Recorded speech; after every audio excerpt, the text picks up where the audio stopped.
Good morning, children. Today our topic is motion and measurement of distances. So what is motion? If you say that an object, it changed its position from one point to another point, you can say that the object is in motion, right? So object is changing its position, it's moving. The movement is called as motion.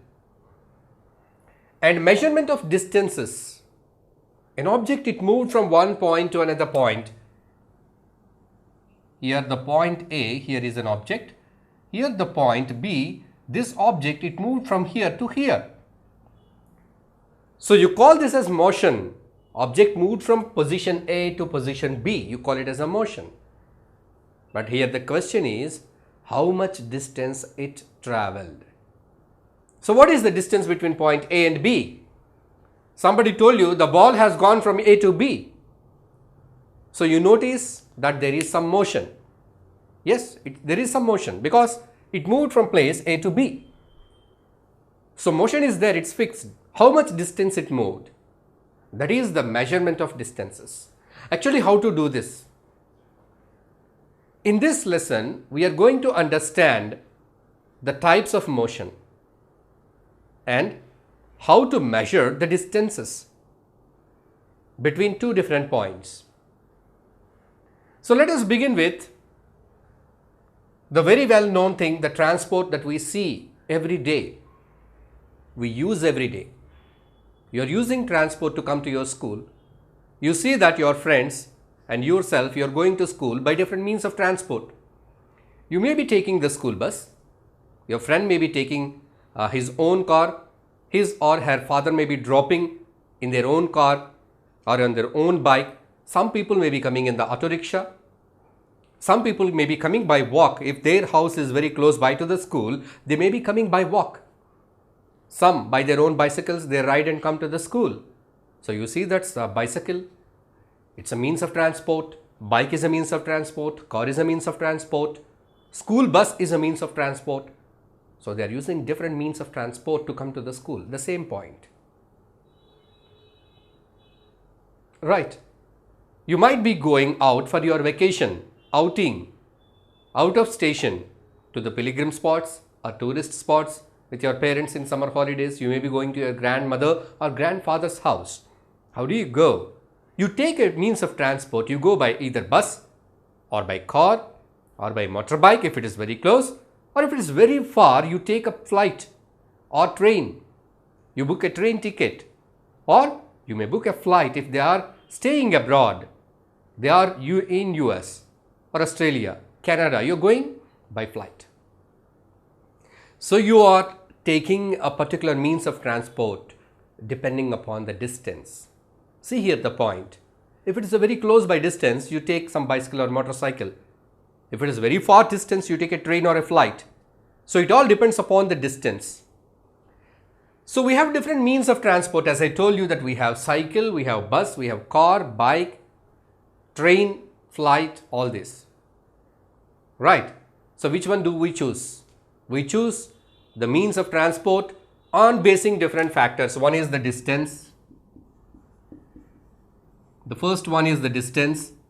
Second one is your budget, affordability. How much you can afford. You can buy a flight ticket and go in flight. You can take a train ticket and go in train. But there is a lot of variation in the price, even though the difference is distance is very high. So anyway, we are not going to talk about this. Let us see the distance. Depending upon the distance, we will choose the means of transport. Your mother asked you to go to the grocery shop, go to the mart and buy some grocery items or vegetables. If the market is very close, you go by walk. If the market is very far, you take the bicycle. If it is too far, you may ask your father or somebody to drop you at that point on their motorbike. So distance is the factor that decides what kind of transport that we choose. Right?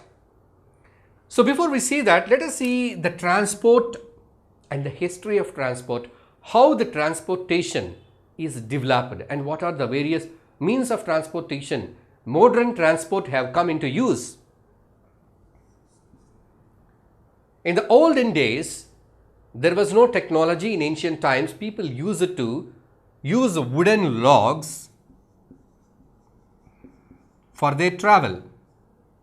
Wooden logs to travel in water. There were no boats and ships, just wooden logs. The cut wooden logs were used as a means of transport by the people to travel or to cross the rivers or to cross the channels, canals and all. Right. So later they started using the wooden logs to construct boats, and later they developed into big ships. So that was the thing, how the ships were evolved. People started inventing, combining their ideas and creating a new thing that was happened in such a way. So later, the transport on the road, it was very difficult. Till when? Till the invention of wheel was done. Wheel. So that was a great invention, wheel, because it changed the phase of the transportation. So because of the wheels, they could make carts. So these carts are powered by animals. So the carts were pulled by animals. Horse, tongas, horse pull the cart. Bullock carts, bullock pull the cart. So here the thing, for the cart to move smoothly, it need to have a wheel. So invention of the wheel led to so many developments and inventions in science. So fire and wheel are considered two major inventions in science. Right? So wheels were discovered. They were invented. Right? So now wheel, it allowed to make so many vehicles. They are powered by animals. So later, what was happened? Later, there was a new machine came into use which replaced the animals. The machines, they could run on their own with the help of a engine. So the steam engine, James Watt steam engine. So the steam engine, it allowed the vehicles to go on their own without the help of animal power or human power. Right? So the steam engines. So after this steam engine, after the invention of this steam engine, so what happened? It changed the total thing. Motors have come. So these motors, they are running the vehicles. Motor vehicles have come. So after that, aeroplanes have come. Right? And after that, these motors are fixed to the boats. Mechanized boats have come. Ships have come, which are running automatically with the help of steam. Motor vehicles have come, trains have come, right? Locomotives, the trains. Now we have electrical trains, monorail, supersonic flights, and we have space shuttles to travel into the space also. Spacecrafts also have come. And now, at this particular point in 2017 and 18, we have so many different modes of transportation is going to come into use, where you need not use your brain to navigate yourself to which place you are going. Your computer, if you feed it in your computer or in your mobile, it can take you to the place where you want it to go. It can navigate, right? It can drive you to your destination. So such a sophisticated transport system is going to come. So this is all the advancement in the transportation, but it has begun with the wheels, and then motor vehicles, steam engines, later the discovery of electricity, the combination of mechanics and electricity. So finally it has come to so many new modern vehicles and modes of transportation. So which means of transport that we select, it depends upon the distance, how much you need to travel. So you are at the point, that is, I say that you are in Kerala. So you wanted to go to Delhi. So you are asked to go to Delhi. Do you take out your bicycle to go to Delhi or your bike to go to Delhi? You will book a train ticket which can take you to Delhi. So you can go for a train.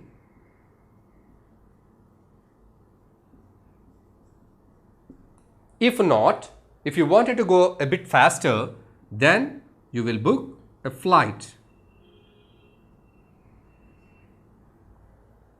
Okay. So depending upon the distance, how much distance that you have to travel, you will decide what modes of transport that you can choose or pick up. But how do you know the distance? Somebody is telling you, just you will Google it. You will take your smartphone or computer, go to Google, www.google.com, then you will type what is the distance between Kerala and Delhi. Then you will come to know how many kilometers it is. That's it. Thereby, very closely you will find so many ads related to that, where you can click and book your ticket and go. So you need not measure the distance between two cities or two places in a known countries or a continent, because it was all done by the people. It's all updated in internet. You can see that what is the distance. But here you can notice one thing, that it will show the distance from Kerala to Delhi. So what is the distance between Kerala to Delhi? It is 2671 kilometer. So I googled it. If you Google it, you will come to know that this distance. So what is given? Here two things are given here. One is number and the other one is km, that is unit. So when you are talking about a distance, then you will find two things. One is the number, the other one is the unit. Right. So 2671 kilometers is the distance. You need not measure it. But here, if there is a situation, if you are asked to measure, how do you do that?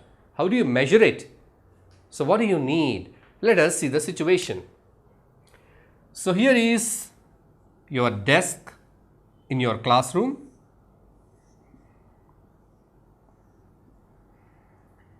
So in the desk, here you are sitting here.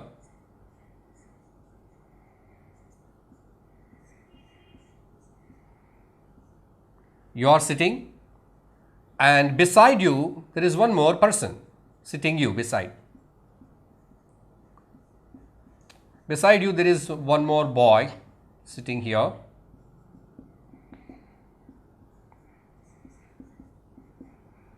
The teacher asked you to sit in your place exactly.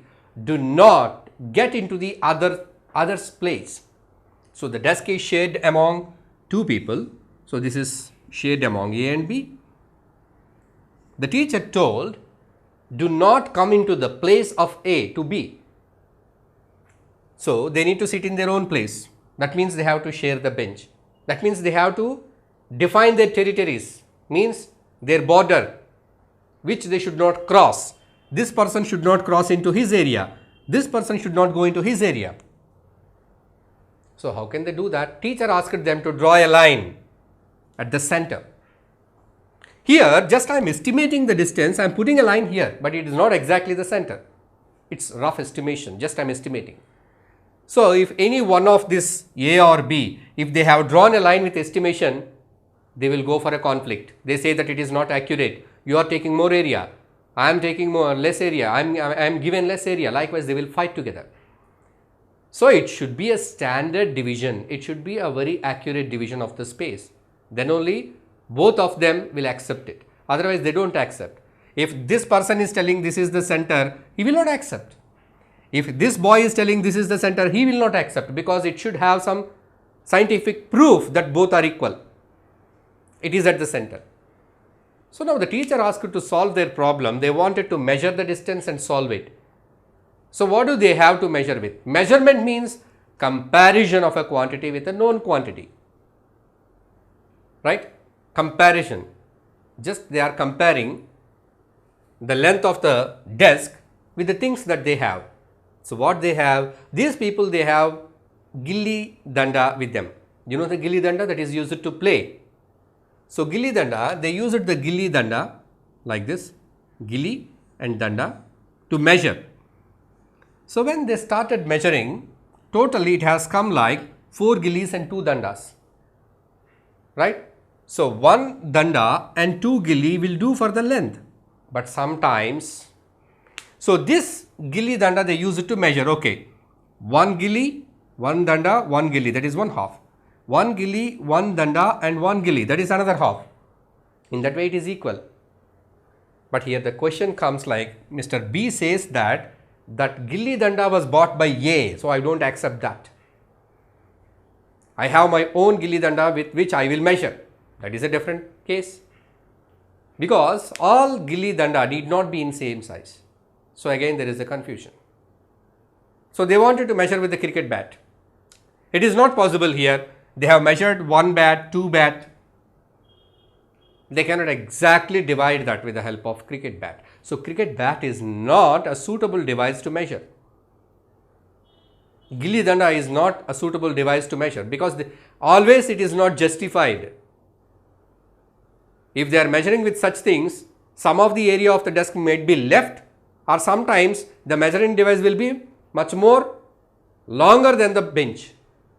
So that is the case. So here, without any measuring tool, they can solve this with an idea. Let's see.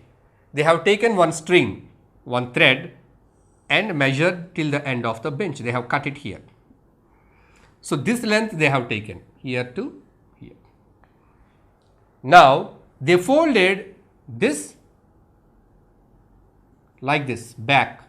They folded the thread. So at this center point they marked it. It is 1 by 2. And again they folded it here. They marked 1 by 4. So with this they can accurately measure the distance.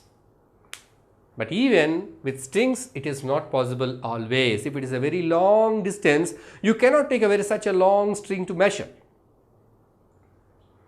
So there is a necessity to have some special devices for measurements. There is a need to measure the distances. There is a need to represent the distance in special units. Then only we can understand, and it should be accepted by everybody, otherwise there is a conflict. If I say one thing, yes, this is the standard, somebody says something that is the standard, there will be a conflict. I don't accept his words, he don't accept my words. So again it is a confusion. So for the measurement of distances, there we need a standard unit of measurement. Now let's see the standard units of measurement. So what are standard units and what are non-standard units? Standard unit in the sense it should be accepted by everybody. It should be the same in each and every case, wherever whoever measures that, it should be same. But non-standard. In ancient days, people used to follow the non-standard units to measure the things. Say for example, here we have foot. To measure the distance of a room, they used to use their foot length. So 20 by 30 feet. 20 by 30 feet they used to walk and see that 20 by 30 feet is the size. So that they used to take it as a unit for the measurement of distance. But is it standard? No. Why it is not standard? Because the length of the foot may vary from person to person. Some people they may be having short foot, which is around 8 inches or 9 inches. Some people may be having 10 to 11 inches of foot. So the size of the foot is different. It's unique for each person, it is different, varied. So which is not same in all cases, it is not standard. So it is a non-standard unit of measurement. Then the cubit. Cubit is the length between the elbow to the tip of the finger. This is the cubit. So the cubit length also was used in ancient world to measure the things, to measure different items. Even you see nowadays, if you go to a temple and then you can find the flower garlands are measured by this cubit. You can see the cubits, right? But this is also not standard unit of measurement. How can you say that it's not standard? Because it doesn't meet the parameter, that is everybody's cubit is not same. Mine may be larger. If the person is so short, his hands are very small, it's a very small cubit. There is a lot of variation, right? If I buy flowers from a person who is having a big cubit, I'll be benefited. If I buy flowers from the person who is very short, I'll be lost, right? So that is the cubit. So it is also a non-standard unit of measurement. Next one is also hand span. Using the hand span, if you stretch your hand, the distance between the tip of your thumb and the distance between your thumb and your pinky, that is your little hand, little finger. So this distance is the hand span. So the hand span is also used to measure the distances. So that was also not a standard unit. And width of the finger, angle. In ancient India, they used to use their fingers, angul. And this is that mutti, fist. So this is the size comparison, okay. And they used to follow the foot and cubit. And they used to measure the cloth, 1 yard of cloth, by holding the cloth, holding in this way, the ending of the hand till their chin. If they open the cloth like this, and that volume of the cloth is considered as 1 yard. So that was the measurement. But all these are non-accurate units of measurement because they vary from person to person. So it's not standard, right? So what we are talking is that standard unit of measurement. Then what is the standard unit of measurement? When was it found? Where was it found? Where was it determined? That was in French, by French people. In France, it was done in 1780. The standard unit of measurement, it was given as 1 meter. 1 meter. So what is 1 meter? It is a length decided, that particular length as 1 meter. Everybody should take that particular length as 1 meter. So that 1 meter is divided into 100 centimeters. So they have taken one long scale and they have given this particular length a name, that is meter, and it is given some divisions, 100 divisions. 100 centimeters equal to 1 meter. Now each centimeter is having 10 millimeters. That means 1 meter is equal to 1000 millimeters. So this meter, it was accepted by the whole unit, all the world. So that is considered as standard unit of measurement, International System of Units, SI unit system. International units, that means international in the sense all the nations accepted that. International System of Units, SI system, there you find 1 meter equal to 100 centimeters, 1 centimeter equal to 10 millimeters. So 1 meter is equal to 1000 millimeters. That is the standard unit. So everywhere you can buy a meter scale. If you go to a tailor, he uses a meter scale. If you go to a carpenter, he uses a tape which is measured with meters, 1 meter, 2 meter. So all this is done in the similar way, standard. Wherever you go, if you take a meter scale, it will show only 100 centimeters, not 50 centimeters, 70 centimeters. They cannot put the choice of their own, okay, they cannot put the number of their own choice. They should keep that 100 centimeter for 1 meter. They should divide the 1 meter scale into 100 centimeter.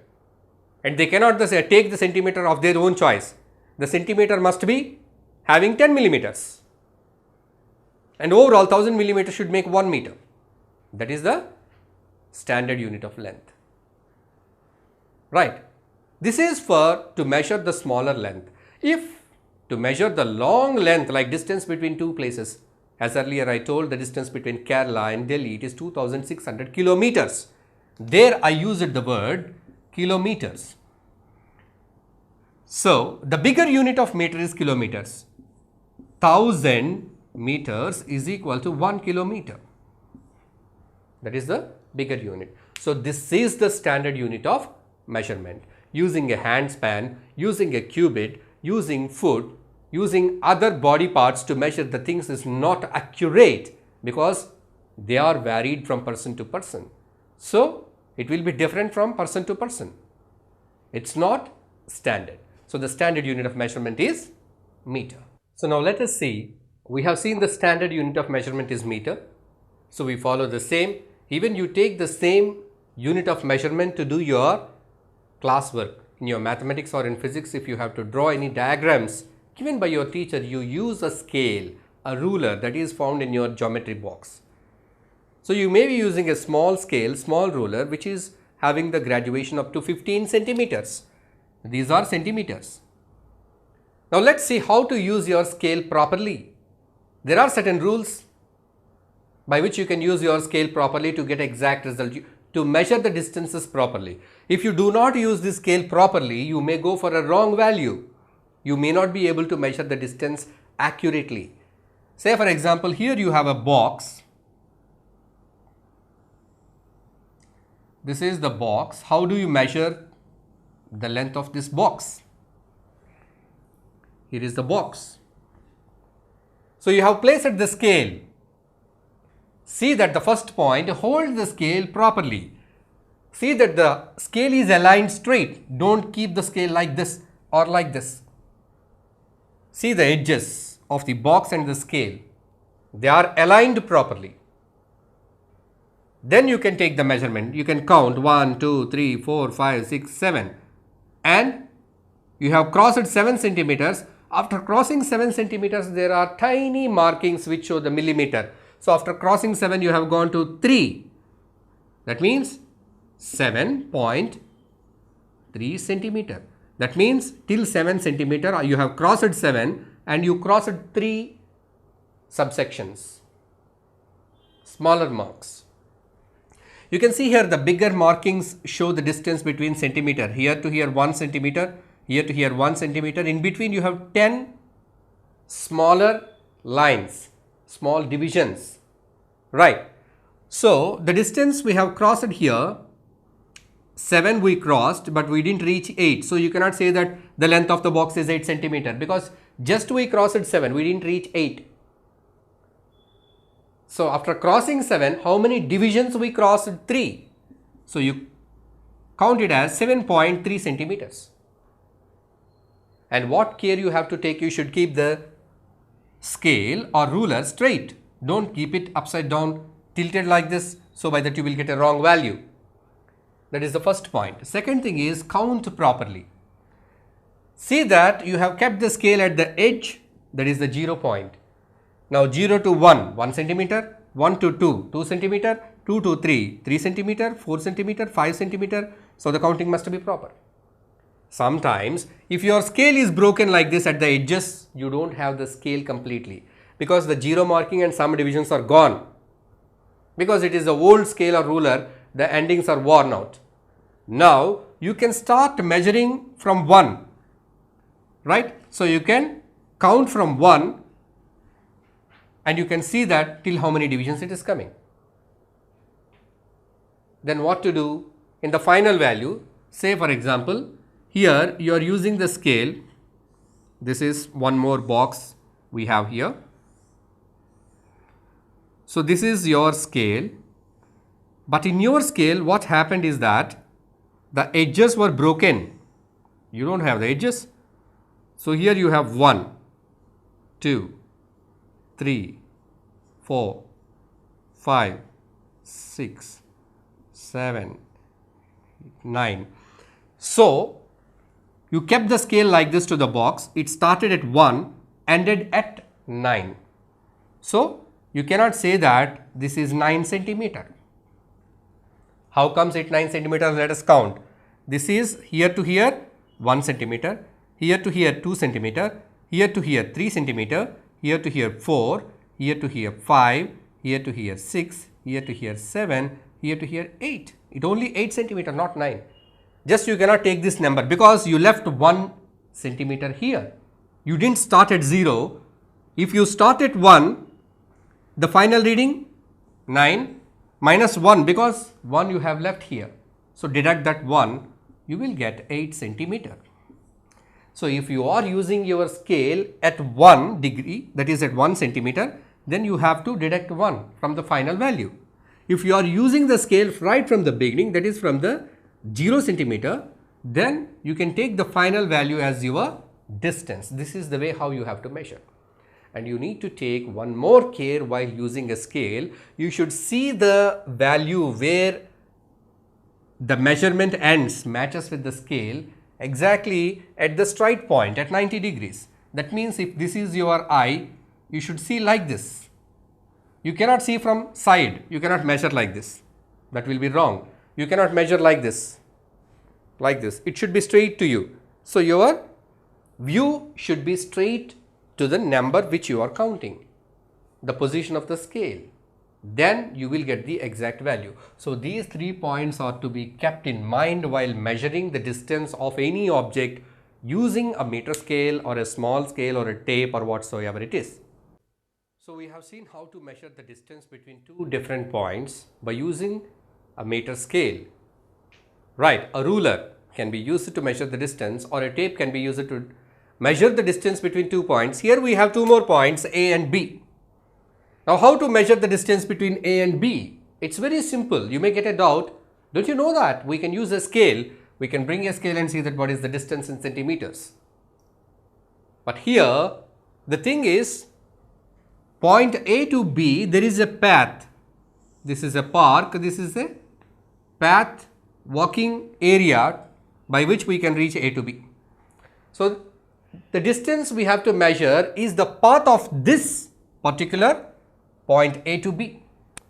But this path is not straight. To use a scale, how is the path? It is a curved line or a curved path.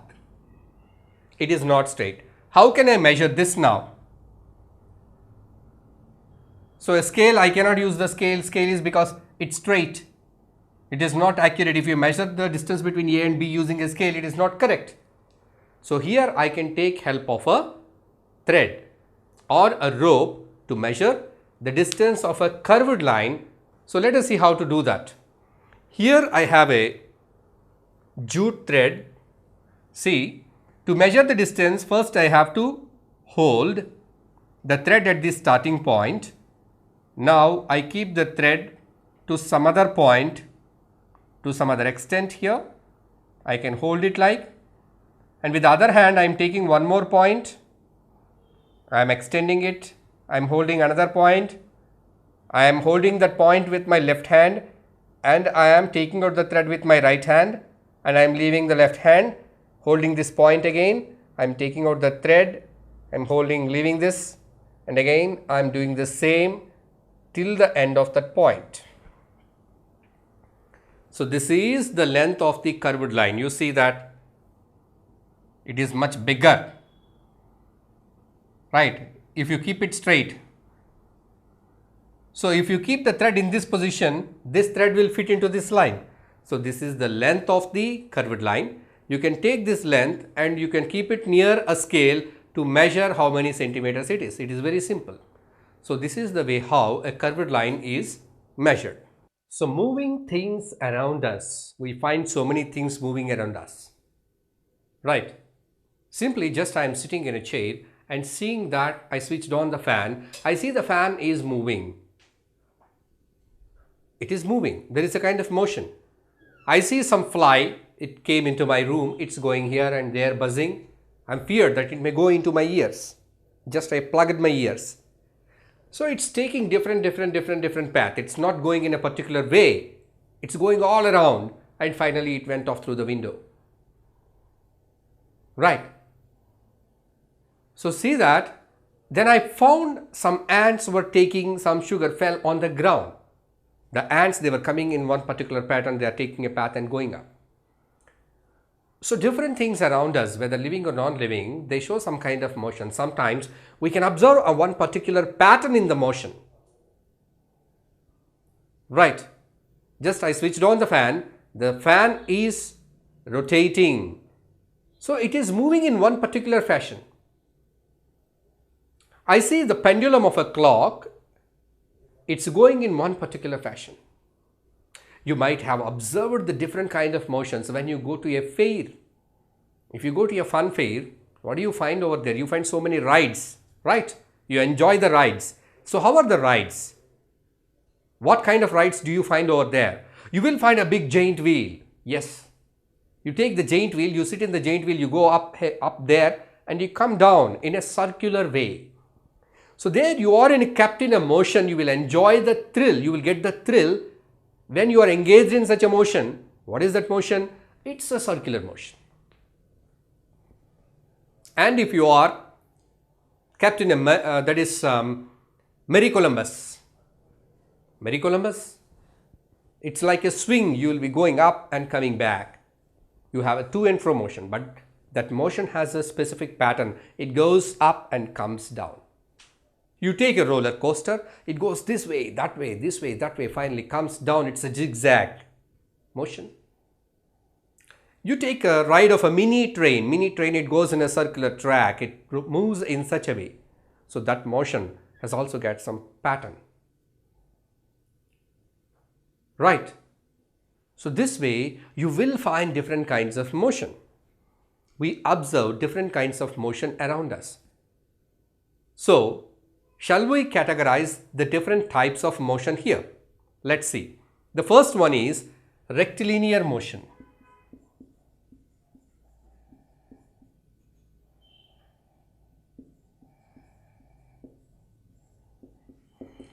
So what is this rectilinear motion? That is the motion in which some object goes in a straight line. You see the highways, national highways. It's a very lengthy, long roads in a straight path. You can see the cars that are traveling. So they'll be going in a straight line. The motion of a car in a straight road, you call it as a rectilinear motion. The soldiers, they are marching. You see that Republic Day parade. Have you ever seen the Republic Day parade? So in the parade, all the items and the people, they'll be going in a straight line. That is called as rectilinear motion. So if any object that moves in a straight line, you call it as a rectilinear motion. So sometimes we find the motion, it takes place in a circular path. You call that motion as circular motion. It's called as circular motion. So where it takes the round path, it's rotating the blades of a fan.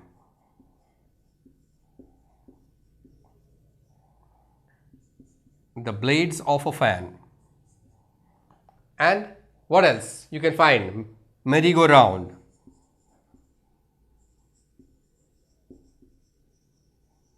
So that also goes in circular way. You see that the oil mills and water mills, they are pulled by the bullocks. The bulls, they will be rotating around the well to draw the water from the well and to grind the oil, seeds to get the oil. The bulls they use it to rotate around the motor. So by that the seeds were ground to get the oil. So that is all circular motion. Sometimes we see some objects will be going to and fro, going front and coming back. This to and fro motion is called as oscillatory motion. So you might have seen the rhymes hickory dickory clock, hickory dickory dock. So there you find that the clock's pendulum is moving to and fro, to and fro, to and fro. This is called as oscillatory motion. If anything is going to and fro, you call it as oscillatory motion. So we see different types of motion. One is the rectilinear motion, something which is traveling in a straight line. Circular motion, which is going something round and round and round in a fixed path. And oscillatory motion, something which is going to and fro, to and fro. If any motion is happening, if any motion is repeated with a specific time interval, right? So with a specific timing, you call it as a periodic motion. Periodic motion. Right? So the motion, it happens with a specific fixed set of time, with a specific time interval. It's a periodic motion. Right? So the pendulum, it will take 1 second to go to and fro. That is a periodic motion. Okay? So you enjoy the music. In the music, you will find the drums beating in a periodic way. They are not played haphazardly. They are played with a rhythm. Rhythm means it maintains a specific time. So then you will enjoy it. Right? So that is a periodic motion. Even you see that the moon goes around the earth in 28 days. It takes, for every 28 days, I will do that same. It's a periodic motion. Of course, it is a circular motion, but it is periodic. Here, the pendulum, of course, it is an oscillatory motion, but it is periodic. Right? So this way we can categorize the motions into rectilinear motion, circular motion, oscillatory motion. Again, we can further classify them into periodic motion and non-periodic motions.